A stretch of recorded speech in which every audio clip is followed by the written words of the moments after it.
வணக்கம் மக்களே. அண்மைய நாட்களில் பார்த்தீங்களா, இப்போதையும் பிள்ளைகள் எல்லாம் கெட்டு போச்சு. நாங்கள் அந்த காலத்தில் தெரியும் தானே, நாங்கள் அப்போ எல்லாம் என்று சொல்லி ஒரு பேசுபொருள். இப்போ நடந்த விஷயங்கள் நிறைய பேருக்கு தெரியும். நான் இந்த இடத்துல அதை திருப்ப நெகட்டிவிட்டியை ஞாபகப்படுத்தி அதில் கதைக்க விரும்பலை என்றாலும், இப்போ இப்படி ஒரு ட்ரெண்டிங்கான பேசுபொருள் ஒன்று போய் கொண்டிருக்கு. என்ன நாங்கள் எல்லாம் அப்போ அந்த காலத்தில் அப்படி இப்படி இப்போ ஏன் இப்படி இருக்குதுகள் என்ற மாதிரியான ஒரு பேசுபொருள் போய்கொண்டு இருக்குது. அப்போ ஆஸ் எ பேரண்டா நானும் ஒரு 2 சின்ன வட்டுகளுக்கு அப்பாவா நான் திங்க் பண்ணுற விஷயங்களை, அதை விட கம்யூனிட்டியில் ஒர்க் பண்ண கிடைத்த அனுபவங்களை உங்களுக்கு பகிரலாம்னு நான் நினைக்கிறேன். இதில் தவறுகள் இருக்கலாம் சில வேளைகளில். நீங்களும் உங்களுடைய கருத்துக்களை கீழே மறக்காமல் பதிவிடணும் நாகரிகமான முறையில். முதலாவதாக அந்த நாங்கள் அப்போ அந்த நாளையில் தெரியும் தானே, நாங்கள் அப்போல்லாம் என்ன மாதிரி என்று சொல்லி கதைக்கிற அந்த விஷயத்தை சொல்கிறது ஜெனரேஷன் கேப். என்னென்னு சொல்கிறேன்னா, தலைமுறை இடைவெளி. இது இப்போ மட்டுமான்னு சொன்னால் இல்லை, முந்தையே இருக்குது. எங்களோட அப்பாவிலும் பார்க்க எங்களோட அப்பா கொஞ்சம் அட்வான்ஸாக இருப்பார், அவரிலும் பார்க்க நான் அட்வான்ஸாக இருப்பேன். இப்போ இன்னும் கொஞ்சம் அட்வான்ஸாக போய் இன்னும் கடுமையாக போய்கொண்டு இருக்குது. சரி, இப்போ எல்லாரும் சொல்லினோம் இப்போதையும் பிள்ளைகள் கூடாதுன்னு சொல்லினோம். இன்னொரு விதமாக பார்த்தா இப்போதையான பிள்ளைகள வளர்ப்பு பிள்ளைய கூடாதுன்னு சொன்னால் அப்போ அப்படியும் ஒரு ரிலேஷன்ஷிப் வரும். பிள்ளைகள் கூடாண்ட வளர்ப்பு கூடாண்ட மாதிரி ஒரு அர்த்தம் வரும். என்னென்னு சொன்னால் அவர்களுடைய தர்க்க ரீதியான சிந்தனைகளை எடுக்கக்கூடிய அந்த ஃப்ரண்டல் கோடெக்ஸ் டெவலப் ஆக, மூளையினது மேற்பாட்டு இல்லை ஃப்ரண்டல் லோப் டெவலப் ஆக 22, 23 வயது கூட எடுக்கலாம்னு சொல்லுது. சில ரிசர்ச்சஸ் 26 சொல்லுது. அதாவது எது சரி எது பிள்ளை என்று தெரியாது. அப்போ 2 வகம் பிள்ளை சரி என்று இருக்குது. நாங்கள் இப்படி கேட்போம், முந்தைய நாங்கள் என்னென்னு பிள்ளையை வளர்த்தவே அல்ல, முந்தியான் சமூக கட்டமைப்பு எப்படி ஆபத்துக்களுக்கு போகாமல் பிள்ளைகளை பாதுகாத்து கொண்டது என்றதை பார்ப்போம். உண்மையை சொன்னால் இப்போ நடக்கிற எல்லா பிரச்சனைக்குமே காரணம் எங்களுடைய தனி குடும்பங்கள்ட பிளவுன்றதிலும் பார்க்க சமூகத்தின் பிளவு தான். அதை எத்தனை பேர் ஏற்றுக்கொள்கிறீங்களோ தெரியாது. முந்தைய நாட்களுக்கு பக்கத்து வீட்டுக்கார பிள்ளையில் சரியான அக்கறை இருக்கும்.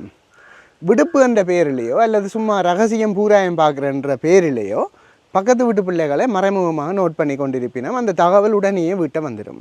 நான் எல்லாம் முந்தி டியூஷனுக்கு போகாமல் இங்கே அது கட்டடிச்சு படிகளோட விளையாடி கொண்டு வந்துட்டேன்டா, வித்தின் 1 டே அல்ல வித்தின் அவருக்கு இல்லை 2-3 ஹவருக்குள்ள வீட்டு அந்த தகவல் எனக்கு மொத்தி போடுவார் அப்பர். ஸோ அந்த அக்கறை இருந்ததால் தான் ஒரு கிராமத்தில் வளர்ந்தவன் என்ற ரீதியிலையும், புத்தூரில் தான் நான் பிறந்து வளர்ந்தது எல்லாருக்கும் தெரியும் காணொலியை பார்க்குறாக்களுக்கு. ஸோ இப்போவும் அங்கே அந்த செட்டப் இருக்குது. அப்போ அந்த பிள்ளைகளை மற்றவர்களது பிள்ளைகளையும் பார்க்குற அந்த இயல்பு ஒரு ஆரோக்கியமானதாக இருந்தது. முந்தி எங்களுடைய வாழ்க்கை முறை எப்படி இருந்ததுன்னு சொன்னால், முந்தி நீங்கள் பார்த்தீங்கன்னா இந்த சமூக ஊடகங்கள் அப்படி இப்படி ஒன்றும் இல்லை. ஒரு 4 அல்ல 5 மட்டும்தான். காலமை விடிய 8:30 8 மணிக்கு போனால் ஒரு 5 மணிக்கு இடையில் எல்லா வேலையும் முடித்து மிச்சம் குடும்பத்தோட ஒரு மூமெண்ட் அங்கே க்ரியேட் ஆகி கொண்டிருக்கும். இப்போ பார்த்தீங்கன்னா அப்படி இல்லை. இப்போ இப்போத்தையான வாழ்க்கை முறையை நாங்கள் சொல்கிறது செடண்டரி லைஃப் ஸ்டைல். செடண்டரி என்னென்னா, விடிய ஒலும்பி சாப்பிட்றதுலையோ வேலைக்கு போகிறது, இல்லை ஃபாஸ்ட் ஃபுட்டை சாப்பிட்றது. பிறகு நிறைய குரூப்புகளில் அப்பா அம்மா என்கேஜாக இருப்பினாங்க. குரூப் என்ன, இந்த அடிபாட்டு குரூப்புகள் இல்லை, வாட்ஸ்அப் பைபரில் அந்த குரூப் இந்த குரூப், கம்யூனிட்டி, வாசிக சாலை, வேலை தளத்தில் 3, அதில் மேல் ஃபீமேல் அப்புறம் அதுக்குள்ள ரகசியமாக கதைக்கிற கண்ட ஒரு 3-4 பேர், இப்படி நிறைய குரூப்புகளுக்கு இல்லை என்கேஜ் ஆகி வீட்டை அம்மா சில வேலை வழிமாற்றங்கள் எல்லாம் செய்து சில வேலை 8 மணிக்கு மந்திரங்கிற பெற்றார்களும் இருக்குது. சரிதானே? சொல்ல வர முக்கியமான ஒரு விஷயம் கதைக்க போகிறேன், வடிவாக கேட்டு கொண்டிருங்கோ. இதுதான் நாங்கள் வேலை வேலை வேலை அல்லது ஒன்று ஓடி என்னத்துக்காக ஓடுறோம், வேலைக்காக, பிள்ளைகளுக்காக. கடைசியாக பிள்ளைகளையே கோட்டை விடுறோம். பிள்ளைகளை இன்னும் செய்யணும்னு நாங்கள் மொனிட்டர் பண்ணாமல் விடுறோம். பிள்ளைகளோட நேரத்தை செலவழிக்காம விடுறோம். அதான் அந்த வாழ்க்கை முறை. இப்போ இப்படி ஓடுறோம். பிற இரவு என்னவோ பொறிச்சோ என்னவோ சாப்பிட்டுட்டு ஒரு எக்ஸசைஸும் செய்கிறதில்ல, திருப்ப போகிறது. இதுதான் செடண்டரி லைஃப் ஸ்டைல். இதால் வருத்தங்களும் வருது. ஈவன் 35-36 வயதுலேயே கொலஸ்ட்ரால் எல்லாம் இருக்குது எல்லாருக்கும், அதை விட குறைவும் இருக்குது. முந்தைய நாங்கள் அப்படி இருந்தவையாண்டா இல்லை. 5 மணிக்கு எல்லாம் வீட்டை வந்துடுவினோம். அதுக்கு பிறகு வீட்டு தோட்டமோ அல்லது சின்ன தோட்டத்துக்கு இல்லை, எல்லாற்ற பங்களிப்பும் அங்கே இருக்கும். டியூஷன் எல்லாம் முடித்து வந்துடுவினோம். 68 டியூஷனுக்கும் போகிறதில்லை, அல்லது டியூஷனுக்கே போகிறதில்லை. முந்தி எல்லோரும் வந்துச்சினோம்டா என்ன செய்வினோம்டா, இருந்து குடும்பமாக இருந்து கதைப்பினோம். அப்பம்மா பழைய கதைகளை சொல்லுவினோம். தாத்தா அம்மம்மா எல்லாம் பழைய கதைகளை சொல்லுவினோம். பிள்ளைகளுக்கு ஃபீட் பண்ணுவினோம், நாலேஜை ஃபீட் பண்ணுவினோம். சாப்பாடு மட்டும் தீத்துறது இல்லை, சாப்பாடும் தீத்துவினோம். அறிவை புகட்டுவினம். இப்போ இருக்கணுமாட்ட அவையும் இல்லை. அவையே பார்க்க நேரம் இல்லாமல் எங்களோட அம்மா அப்பாவை ஓடி திரிந்த காலங்கள் இருக்குது. எங்களோட பிள்ளைகள் எங்களை 100% பார்க்காது. இந்த காணொலியை பார்க்குறாக்கள் நம்பி உங்களுக்கு காசு சேர்த்து வச்சுக்கொள்ளுங்க, நானும் சேர்க்குறேன். எங்களோட பிள்ளைகளுக்கு எங்களை பார்க்க நேரம் இருக்காது, நிறைய வேலைகளின் காடர்ஸ் இருக்குது, ஆனால் சனத்தொகை குறைஞ்சிட்டுது. அப்போ எங்களோட பிள்ளைகளுக்கு நான் செய்த 2-3 வேலையை என்னுடைய பிள்ளைகளின் பேட்ச் வந்து செய்ய வேண்டி இருக்கும். அதால் அவையால் எங்களை பார்க்க இல்லாத அவை ஃபேமிலியில் ஸ்ட்ரகிள் பண்ணுவேன். இல்லை நீங்கள் பார்க்க இல்லைன்னு அதில் இந்த குடும்பங்களுக்கு பிரச்சனை வரும். இதால் இனிமேல் காலங்களில் முதியோர் இல்லம் ட்ரெண்டிங்காக வரும். இது இப்போவே தெரிஞ்சு என்னுடைய கிராமத்திலேயே ஒரு டாக்டர் வந்து போட்டிருக்கிறார். இது இனிமேல் ட்ரெண்டிங், இதை போல் நிறைய வரும். அது ஒரு ஆரோக்கியம். அப்படி இல்லாட்டி தான் அது ஒரு டிசாஸ்டராக மாறும். சொல்ல வாரது முந்தி அப்படி இல்லை. முந்தி வந்து பெற்றோர்களை வந்து பார்க்க நேரம் இருந்தது, பெற்றோர்கள் நுழைச்ச கொடுப்பின அவை ஒரு நூலகங்கள் மாதிரி.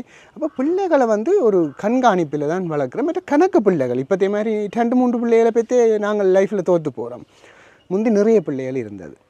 நிறைய பிள்ளைகள் இருந்தாலும் அவை ஓப்பன் விசாவில் திறந்து விடுறது, இந்த ஆடு மாடுகளை திறந்து விட்ட மாதிரி. அப்போ அவர்கள் சூழலுடனான புரிதல், ஒரு கிணத்துக்கு போய் விழ மாட்டினோம், அங்கே இங்கேண்டெல்லாம் திரிஞ்சு எங்கே 1-2 இன்சிடென்ட்ஸ் நடக்குமே தவிர அவை வந்து எல்லா இடமும் திரிஞ்சு இந்த சுற்றாடலை புரிஞ்சு கொள்கிற விதம் அதிகமாக இருந்ததால் லைஃப்பில் வந்து எதிர்நீச்சல் போட்டு வளர்ந்தார்கள். அவர்களுக்கு எது சரி எது பிள்ளை என்று தெரியும், எங்கே மேடு எங்கே பள்ளம் என்று தெரியும். எக்ஸ்போஷர்ன்னு சொல்கிறது ஆங்கிலத்தில். இப்போ நாங்கள் எங்களோட பிள்ளை நல்லா இருக்கணுமென்ற ஒரே நோக்கத்தில், கெட்ட நோக்கம் இல்லை, கோழி குஞ்சை நாங்கள் எப்படி நசிஞ்சுவோம்னு பொத்தி பொத்தி வச்சுருப்போமோ அப்படி எல்லா விடயங்களையும் வச்சுருப்போம். மற்றவையோட பழகினா இவனால் ஏதாவது தீமை ஏற்படுமோ என்று சொல்லி எங்களோட பிள்ளைகளுக்கு ரிஸ்க்குன்றதே தெரியாமல் நாங்கள் வளர்க்குறோம். ரிஸ்க் எடுக்க வேணும், கட்டாயம் ரிஸ்க் எடுத்தால் தான் லைஃப்பில் நிறைய விஷயங்களை சாதிக்கலாம். ஒன்றுமே தெரியாமல் நாங்கள் வளர்க்குறதால எங்களோட பிள்ளைகளுக்கு யார் நல்லவன் யார் கெட்டவன் தெரியாது, நல்லவனை கெட்டவனை பிரிச்சறிகிற திறன் தெரியாது. அப்ரஹாம் லிங்கன் வந்து அவருடைய மகனுடைய வகுப்பாசிரியருக்கு ஒரு கடிதம் எழுதினது நிறைய இப்போ இதில் பார்க்குறாக்கள். அந்த கடிதத்தை பற்றி உங்களுக்கு தெரிஞ்சிருக்கும். அவர் அதில் சொல்கிறார், என் பிள்ளைக்கு நீங்கள் முதலாம் பிள்ளையாக வரணுமென்று படிப்பிக்க தேவையில்லை, எது நல்லது எது கெட்டதுன்னு சொல்லிக் கொடுங்க, இந்த இயற்கையை காதலிக்க சொல்லிக் கொடுங்க, வெற்றி தோல்விகளை சமனாக மதிக்க சொல்லிக் கொடுங்கன்ற ஒரு பெரிய லெட்டர். அதை முடிந்தால் நீங்கள் கூகுளில் இருக்கும் தேடி ஒருக்கா படியுங்க, தமிழ் வேர்ஷன் இருக்கும். இந்த நேரம் அது தேவையாக இருக்குது. அரைவாசி பேர் பிள்ளைகளை டியூஷனுக்கு விடுறது பிள்ளை பிராக்காட்டு நிலையம் மாதிரி. அதான் முந்தி நாங்கள் ஏஎல் படிக்கே குணசீலன் சார் நக்கலாக சொல்லுவார், உங்களோட அம்மா அப்பா நினைப்பெல்லாம் வந்து ஏதோ நாங்கள் ஏதோ பிள்ளை பிராக்காட்டு நிலையம் நடத்துகிற மாதிரி. அப்போ இன்றைக்கு கோதாரி விழுவாங்க, இன்றைக்கு வகுப்பு வைக்கலையே என்ற மாதிரி பெற்றோர்கள் அந்த அவை யோசிக்கிறது என்னென்னா டியூஷனால் நின்றா இதுகளோட டைம் செலவழிக்கணும், இதுகள் நின்று குழப்படி விடுங்கள் என்ற அந்த மென்டாலிட்டியில் இப்போ எல்லாமே வந்து பிள்ளை பிராக்காட்டு நிலையங்களாக தான் நிறைய நிலையங்கள் இயங்குகிற மாதிரி பெற்றார்ன்ற நினைப்பு இருக்குது.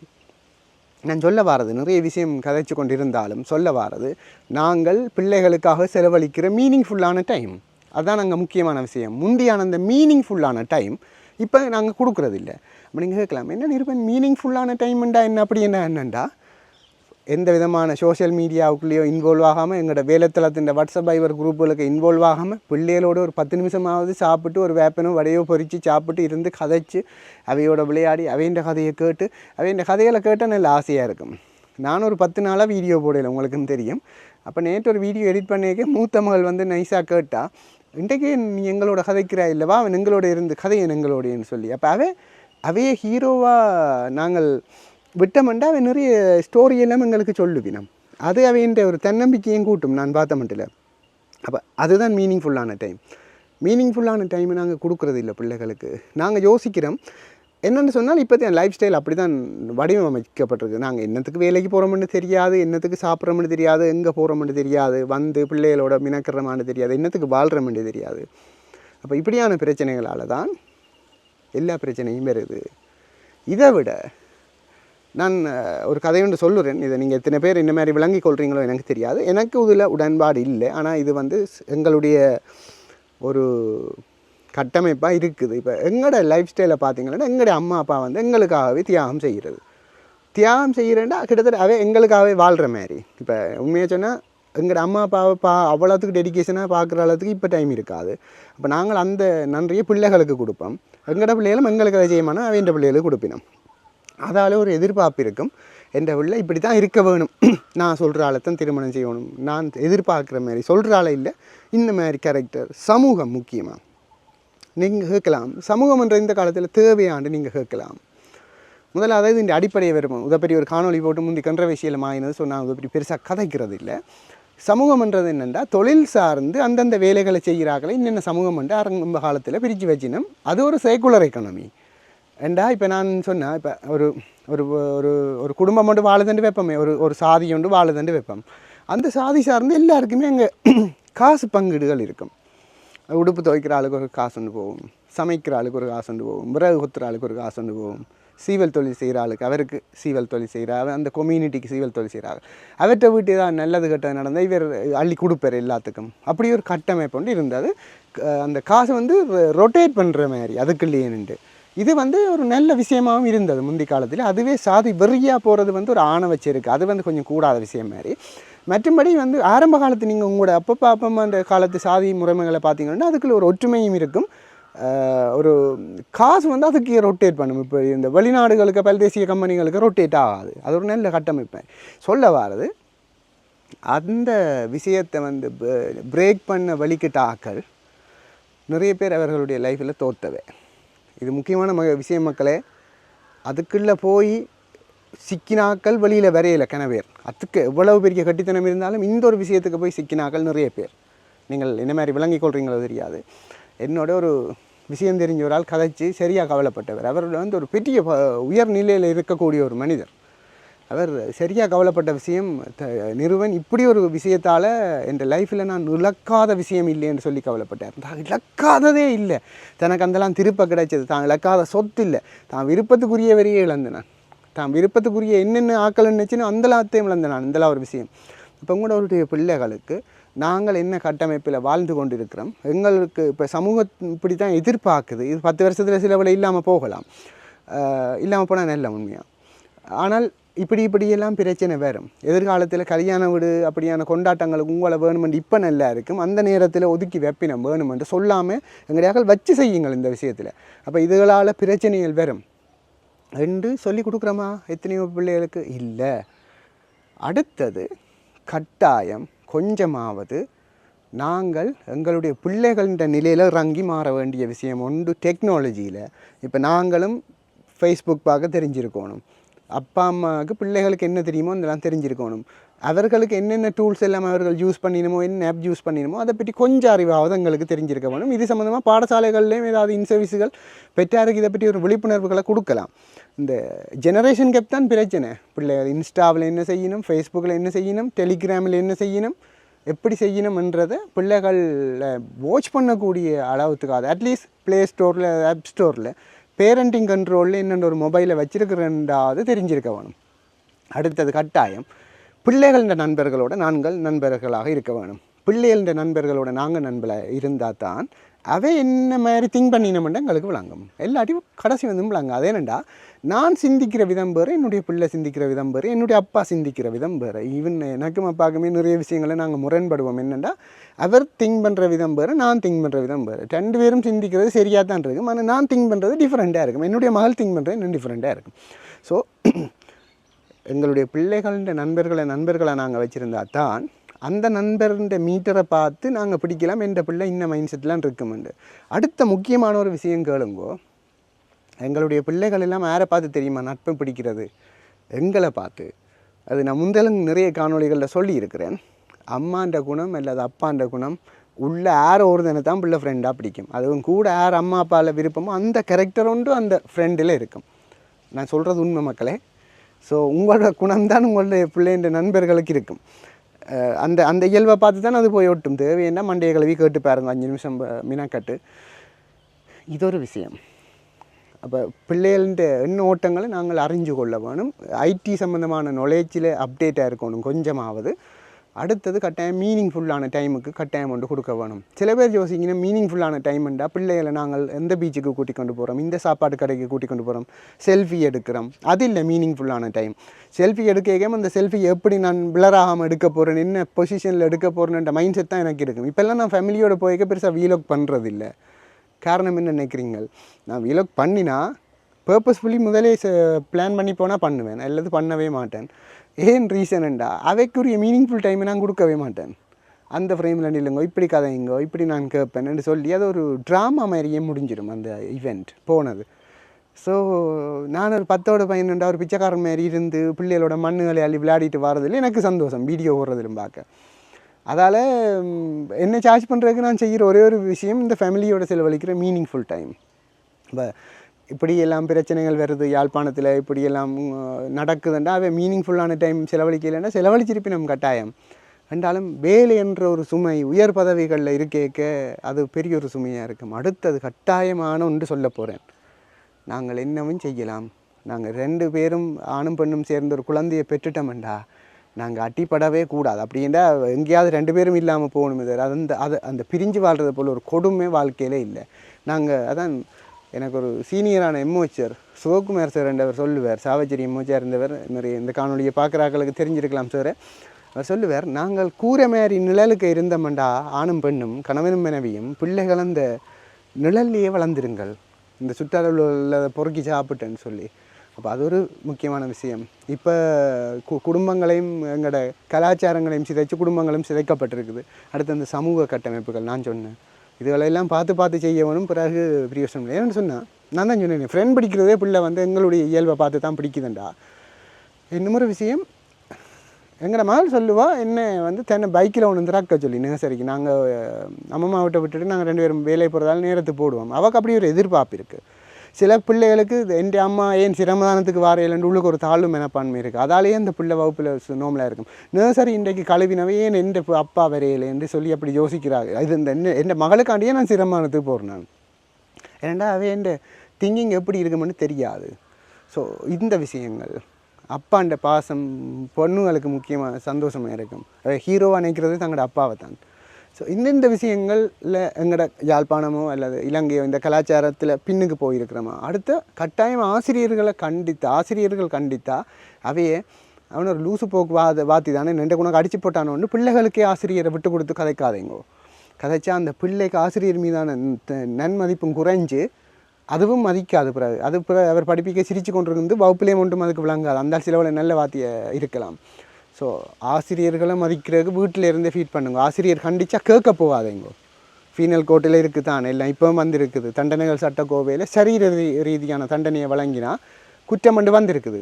உடம்பு ரீதியாக அடிக்கலாம் கொள்ளையிலாண்டு முந்தியெல்லாம் எங்களுக்கு விழுந்தாட்டி நான் நடுக்க சொல்கிறத தான். நான் பெரியவான் கல்லூரியில் படித்தேன். நான் அதுவும் 10ஆம் ஆண்டு மட்டும் சோமஸ்கந்த பிறகு பெரியவான் கல்லூரி சென்ட் ஜோன்ஸில் படித்தேன். நான் மிச்சம் நான் சொல்ல வரையில அடிக்கண்டா அப்படி இருக்கும். டிசிப்ளின்ண்டா என்னென்று பார்க்குறாக்களுக்கு விளங்கும். ஸோ இதெல்லாம் பார்க்க போனால் பிள்ளைகளை படிப்பிக்கலாது. அதுதான் இந்த ஜூபிட்டர் ஆதி என்று சொல்லி அவர் ரைட்டப்பள்ளி இருந்தார். அடித்து போட்டினோம் மயிர் மாட்டேன்னு கொண்டு வந்துட்டு பிறகு இப்படி நடக்குதுண்டு அதுக்கும் ஆசிரியர்களை கையை காட்டினால் ஒரு வேலையுமே இல்லை. ஸோ நாங்கள் எங்களோட வாழ்க்கை முறை மாறினதான். திருப்பம் சொல்கிறேன், முந்தி 5 மணிக்கோட வேலை முடிஞ்சிடும். அம்மா அப்பப்பா அந்த பேர் ஆக்கள். இப்போ ஒரு ஆளுக்கு ஒரு ஆள் நம்பிக்கையும் இல்லை. பக்கத்து வீட்டுக்காரரை பற்றியே கூடாமல் நாங்கள் பிள்ளைகளுக்கு சொல்லிக் கொடுக்குறோம். வீயோட சேராத இதுவில் ஒரு பொல்லாத ஆக்கள். அப்போ பிள்ளை ஒரு தனித்து விடப்பட்ட விலங்காக அது ஃபீல் பண்ணும். நீங்கள் நினைப்பீங்கள் நாங்கள் எல்லாம் இருக்கிறோம் தானே சுற்றி வர பெரிய படப்பட்டாளமாக பிடுங்கி எடுக்க போகிறோம்ண்டு. உங்களோட பிள்ளை ஒரு இன்செக்யூரிட்டியாக தான் அதை ஃபீல் பண்ணும். அப்போ யாரையுமே கூடாதுன்னு சொல்லாதீங்க. நல்லது கெட்டதில் பிரித்து கொடுங்க. மற்றபடி யாரையோடையும் பழகாமல் விடாதீங்க. நான் சொல்கிறது எல்லாமே அந்த சில இன்சிடென்ட்ஸுகளோடு சேர்த்து யோசிச்சு பாருங்க. நான் சொல்கிறது உங்களுக்கு புரியும். இப்படி கணக்கு எங்கட பிள்ளைகள் ஒன்றும் கெட்டதில்லை. தலைவர் இப்படி ரைட்டை பொழுதாதீங்கோ. ஏன்னா அதுகளும் சோசியல் மீடியா பார்க்குங்கள். இப்போ உங்களுடைய அப்பாவே உங்களை விட்டு கொடுத்து காய்ச்சா அப்படி இருக்கும். உங்களுக்கு எவ்வளோ கோபம் வரும். அன்றைக்கு பார்த்தேன் 2-3 அண்ணாக்கள் எழுதி இருந்தது, என்ற பிள்ளை இப்படி செய்திருந்தால் கண்ட துண்டமாக கட் விலங்கு தான் என்ன அப்படி செய்வேன், ஒரு போடுகையில் போடுவேன். சிலவில் அதை அந்த ரைட்டப் அந்த பிள்ளை பார்த்தா அது சிலவில் நல்ல பிள்ளையாக இருக்கும். எப்படி மனம் நோகும். பிள்ளைகள்ன்றது ஆண்டவன் எங்களுக்கு கொடுத்த ஒரு வரம்.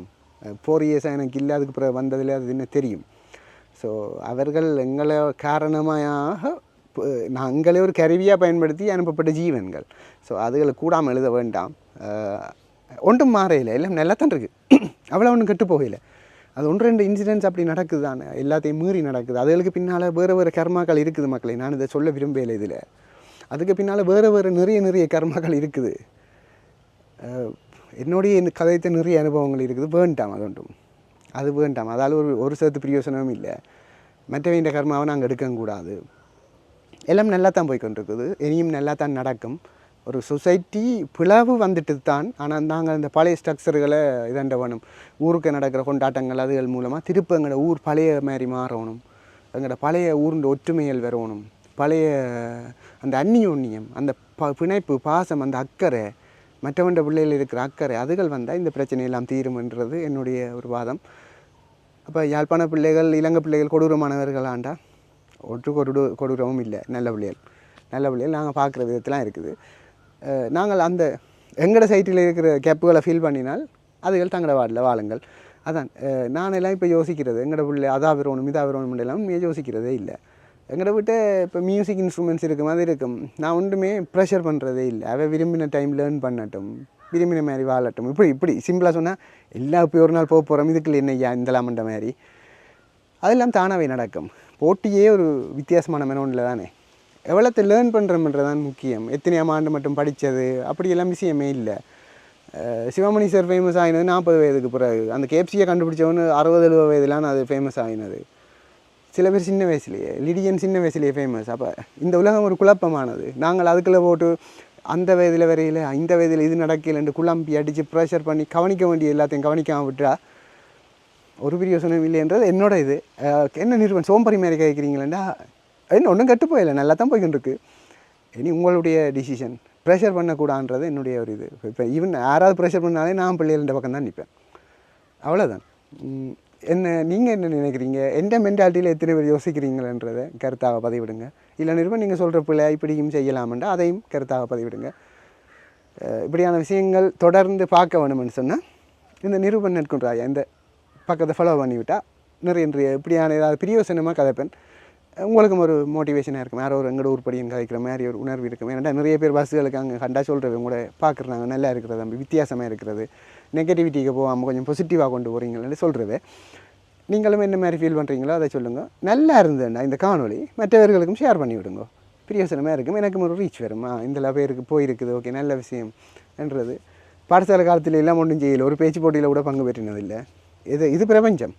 இப்போ அந்த யூனிவர்ஸ் அந்த பவரை தந்து மற்றவர்களுக்கு பாசிட்டிவிட்டி ஸ்ப்ரெட் பண்ணுது. அதுக்கு நீங்களும் ஒரு பங்குதாரராக இருக்க வேண்டும்ன்றது என்னுடைய ஒரு அன்பான வேண்டுகோள்.